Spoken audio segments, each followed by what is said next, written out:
Please नहीं।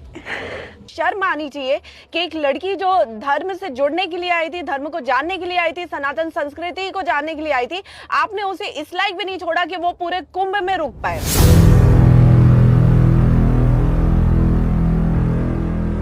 Spikes juice से Ayurvedic drink. ग्रीष्मा, केरल की महिला जो अपने बॉयफ्रेंड को कई बार जहर देने की कोशिश करने के बाद अंततः सफल हुई, दोषी ठहराई गई। अभियोजन का दावा है कि कन्याकुमारी निवासी ग्रीष्मा ने अपने रिश्ते में रहे शारोन राज को मारने की साजिश रची जब उसका अरेंज्ड मैरिज तय हो गया। केरल के तिरुवनंतपुरम जिले के नेय्याटिनकरा में एक सत्र अदालत ने शुक्रवार को 24 वर्षीय ग्रीष्मा को 2022 में अपने साथी शारोन राज की हत्या का दोषी ठहराया। सजा का निर्धारण शनिवार को किया जाएगा।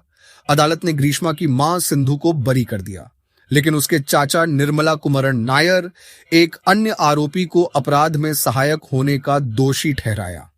अभियोजन के अनुसार कन्याकुमारी निवासी ग्रीष्मा और शारोन, जो तिरुवनंतपुरम के परसाला के रहने वाले थे, 2021 से दोस्त थे, जब वह अंग्रेजी में पोस्ट ग्रेजुएट छात्रा थी और वह अपनी स्नातक की आखिरी वर्ष में था।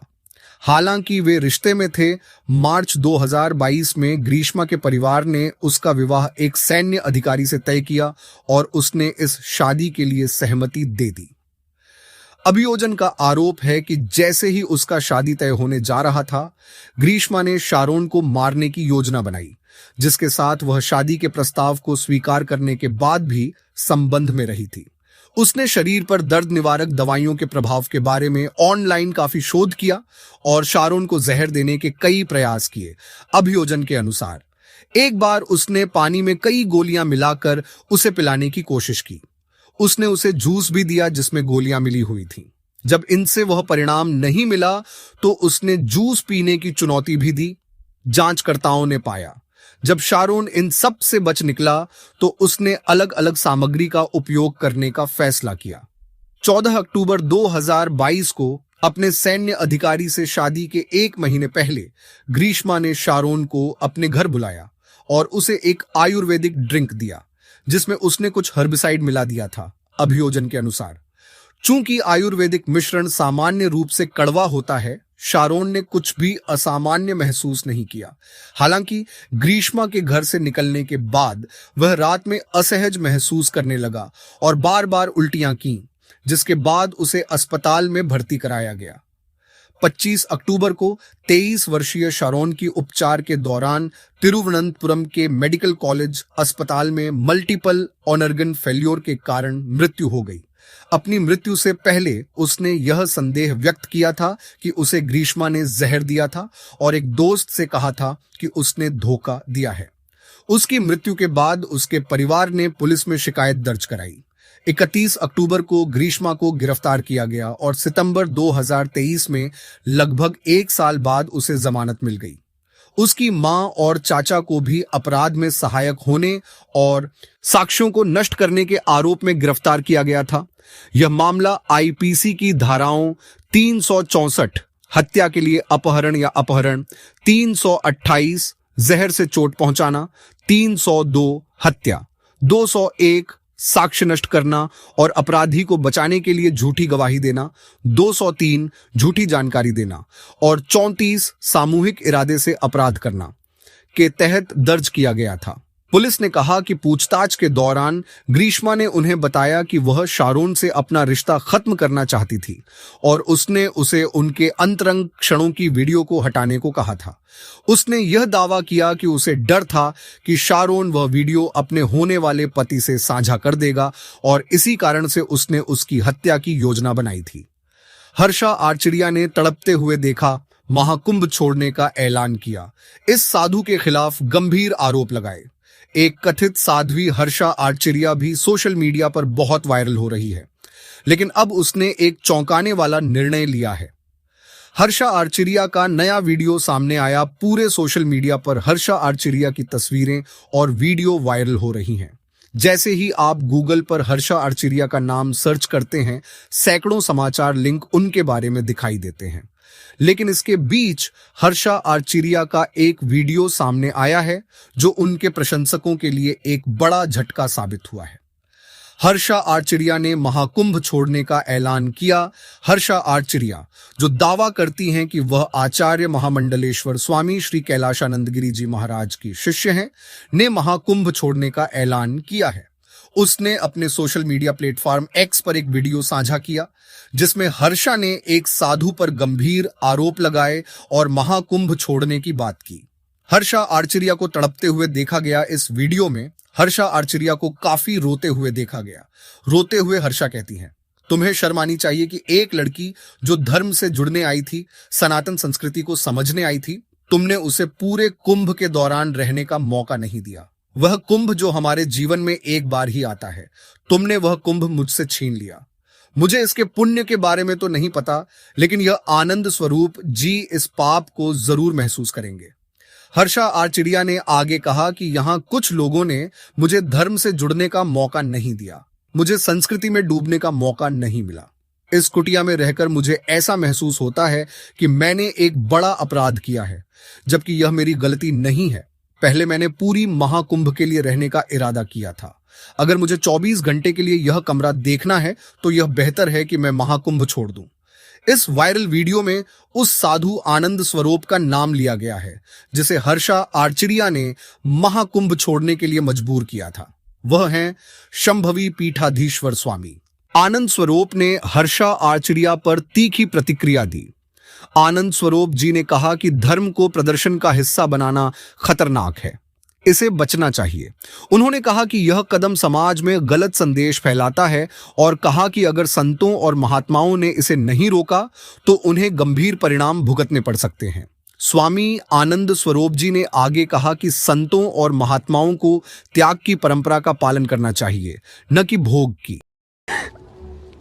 प्लीज नहीं, शर्म आनी चाहिए कि एक लड़की जो धर्म से जुड़ने के लिए आई थी, धर्म को जानने के लिए आई थी, सनातन संस्कृति को जानने के लिए आई थी, आपने उसे इस लायक भी नहीं छोड़ा कि वो पूरे कुंभ में रुक पाए। वो कुंभ जो हमारी जीवन में एक बार आएगा, आपने वो कुंभ एक इंसान से छीन लिया। तो इसका पुण्य का तो नहीं पता, लेकिन ये जो आनंद स्वरूप जी है, इनको पाप जरूर इस चीज का लगेगा।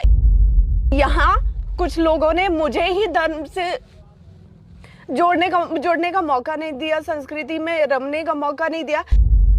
लिटरली इस कॉटेज में रह के, इस रूम में रह के ये फील हो रहा है जैसे मैंने कोई बहुत बड़ा गुनाह कर दिया, जबकि मेरी कोई गलती नहीं है, लेकिन फिर भी मुझे इस तरह से टारगेट कर रहे हैं। तो अब जहाँ पे पहले मैं आई थी पूरे महाकुंभ में रहने की मंशा से, इच्छा से, वहाँ अब शायद मैं नहीं रह पाऊंगी। पूरे 24 घंटे इसी रूम को देखना पड़ रहा है, तो इट्स बेटर कि मैं फिलहाल यहाँ से चली जाऊं। पुरुष ने पत्नी और उसके प्रेमी से सामना किया।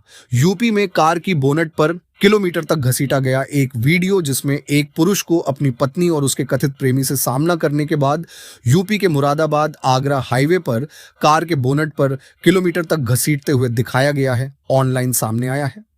एक पुलिस अधिकारी ने टाइम्स ऑफ इंडिया को बताया कि महिला का उस दूसरे आदमी के साथ रिश्ते थे, इससे पहले कि उसने 9 साल पहले पीड़ित से शादी की थी। लुटेरों ने गार्ड को गोली मारकर एसबीआई एटीएम के लिए 93 लाख लूटे। कर्नाटका में 2 सशस्त्र पुरुषों ने कर्नाटका के बिदर में गुरुवार को एक निजी नकद हैंडलिंग एजेंसी के कर्मचारियों पर हमला कर 93 लाख से भरा एक बक्सा लूट लिया। घटना, जो भारतीय स्टेट बैंक की मुख्य शाखा के पास हुई, में एक कर्मचारी की मौत हो गई और दूसरा गंभीर रूप से घायल हो गया। रिपोर्ट्स के अनुसार लुटेरों ने सुरक्षा कर्मियों पर मिर्च पाउडर फेंका। उत्तरी पूर्व समाचार। मणिपुर में अपहृत व्यक्ति की हत्या, 6 गिरफ्तार। 33 वर्षीय व्यक्ति, जो एक नशेड़ी और मादक पदार्थ तस्कर के रूप में पहचाना गया था, को इम्फाल पूर्व जिले के एंड्रो पुलिस स्टेशन के तहत एक स्थान पर अपहृत कर हत्या कर दी गई। आधिकारिक रिपोर्टों के अनुसार अपराध में कथित रूप से शामिल 6 संदिग्ध व्यक्तियों में एक किशोर भी गिरफ्तार हुआ है। मोहम्मद संबाज खान, 33, जो इम्फाल पूर्व जिले के हेंगांग पुलिस स्टेशन के तहत कायरंग के निवासी थे, को मंगलवार रात उनके निवास से कुछ अज्ञात अपराधियों द्वारा अपहृत किया गया था। उनकी लाश बुधवार को उसी जिले के एंड्रो पुलिस स्टेशन के तहत एक स्थान से बरामद की गई। पुलिस ने त्वरित कार्रवाई करते हुए 6 संदिग्धों को गिरफ्तार किया और पूछताछ के लिए हिरासत में लिया। पुलिस ने कहा, इम्फाल में आवासीय क्षेत्र में ग्रेनेड मिलने के बाद बम की घेराबंदी। गुरुवार सुबह इम्फाल पश्चिम मणिपुर में एक आवासीय क्षेत्र के आंगन में एक ग्रेनेड बरामद हुआ। 36 HE ग्रेनेड को इम्फाल पश्चिम जिले के सिंगजामेई पुलिस स्टेशन के तहत ककवा में 64 वर्षीय आसेम रंजीत के निवास से बरामद किया गया। ग्रेनेड मिलने के बाद रंजीत ने सिंगजामेई पुलिस स्टेशन को सूचित किया और बम पहचान और नष्ट करने वाली टीम मौके पर पहुंची। 1 घंटे की मेहनत के बाद टीम ने सफलतापूर्वक बम को निष्क्रिय कर दिया। पुलिस ने कहा कि विस्फोटक को रखने के पीछे का उद्देश्य जांच के तहत है। अब तक बम गिराने वाली किसी भी संगठन या व्यक्ति ने जिम्मेदारी नहीं ली है। भारत म्यांमार सीमा पर बाड़बंदी जारी रहने के बावजूद नागा परिषद ने सरकार को चेतावनी दी।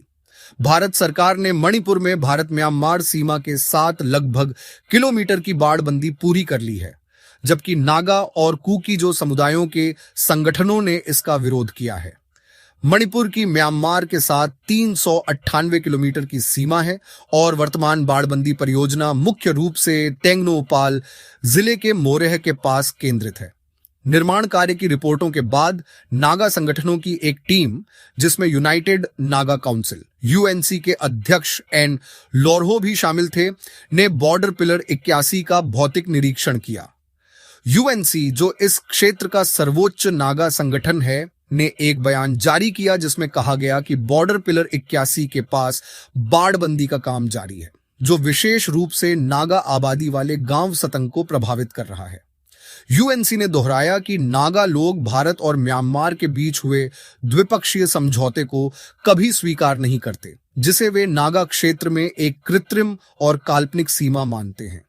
काउंसिल ने चेतावनी दी कि भारतीय और मणिपुर सरकारें बाड़बंदी कार्य जारी रखने के कारण उत्पन्न होने वाली किसी भी स्थिति के लिए पूरी तरह जिम्मेदार होंगी।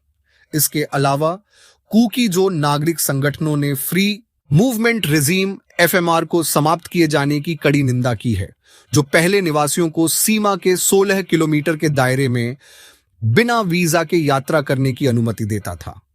कुकी-जो काउंसिल, जो कुकी-जो लोगों का सर्वोच्च संगठन है, ने इस कदम की आलोचना की और अन्य संबंधित समूहों के साथ मिलकर इसका विरोध करने का संकल्प लिया।